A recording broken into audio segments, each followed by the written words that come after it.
जय भीम जय भारत। आज मुंबई उच्च न्यायालयाच्या औरंगाबाद खंडपीठाने सोमनाथ सूर्यवंशी यांच्या मृत्यूच्या संदर्भात महत्त्वपूर्ण असा निकाल दिला आहे। या निकालामध्ये पोलिसांना दोषी धरून सोमनाथ सूर्यवंशी यांचा मृत्यू हा पोलिसांच्याच मारहाणीत झाला आणि त्या संदर्भात जे दोषी असतील त्यांच्यावर गुन्हे दाखल झाले पाहिजेत, अशा प्रकारचा कोर्टाचा सर्वसाधारण निकाल आज प्राप्त झाला।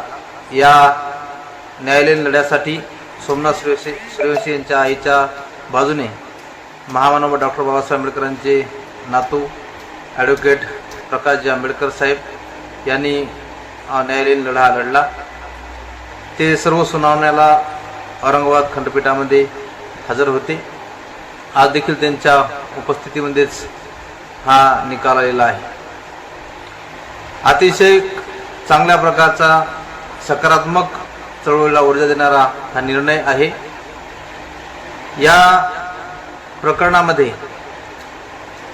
10 डिसेंबर 2024 रोजी परभणी शहरातील विश्वरत्न महामानव डॉक्टर बाबासाहेब आंबेडकर यांच्या स्मारकाच्या जवळ जी भारतीय संविधानाची प्रतिकृती आहे, त्या प्रतिकृतीची एका इसमाने तोडफोड केली होती।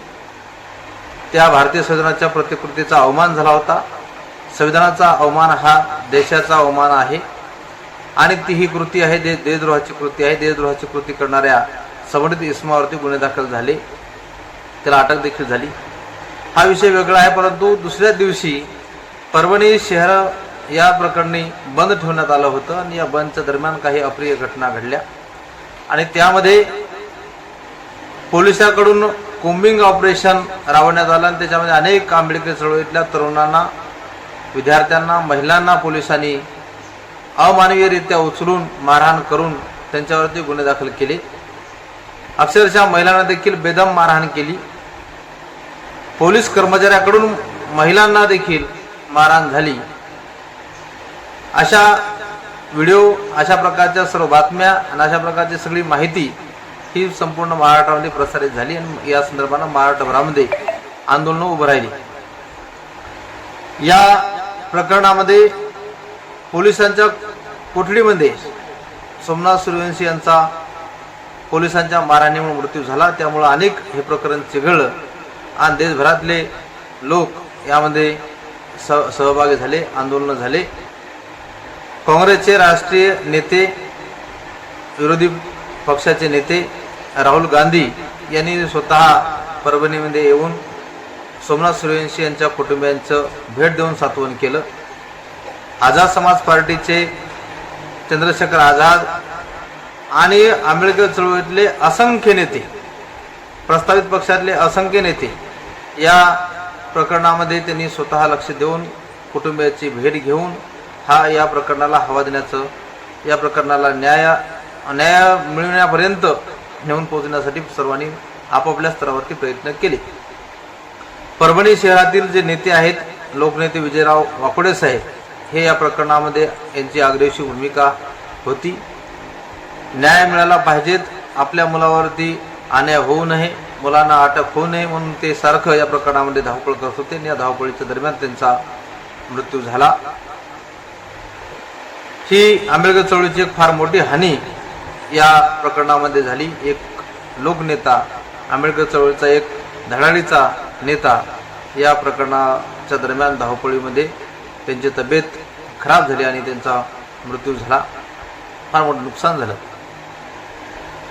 पूर्ण महाराष्ट्राचं लक्ष, देशाचं लक्ष या प्रकरणाकडे होतं। ॲडव्होकेट प्रकाशजी आंबेडकर साहेब यांनी या प्रकरणाला न्यायालयामध्ये घेऊन गेले।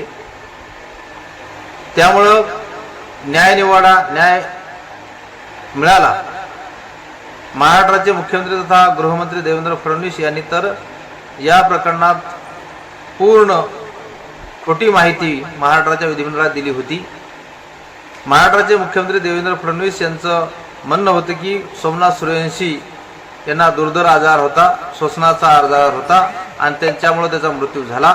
अशा प्रकारचं महाराष्ट्राच्या विधिमंडळामध्ये महाराष्ट्राच्या जबाबदार अशा गृहमंत्र्याने, जबाबदार अशा मुख्यमंत्र्यांनी त्या ठिकाणी वक्तव्य केलं होतं आणि आज महाराष्ट्र सरकारच्या एका चौकशी चौकशीमध्ये देखील निष्पन्न झालं की सोमनाथ सूर्यवंशी यांचा मृत्यू हा पोलिसांच्या मारहाणीमुळे झाला.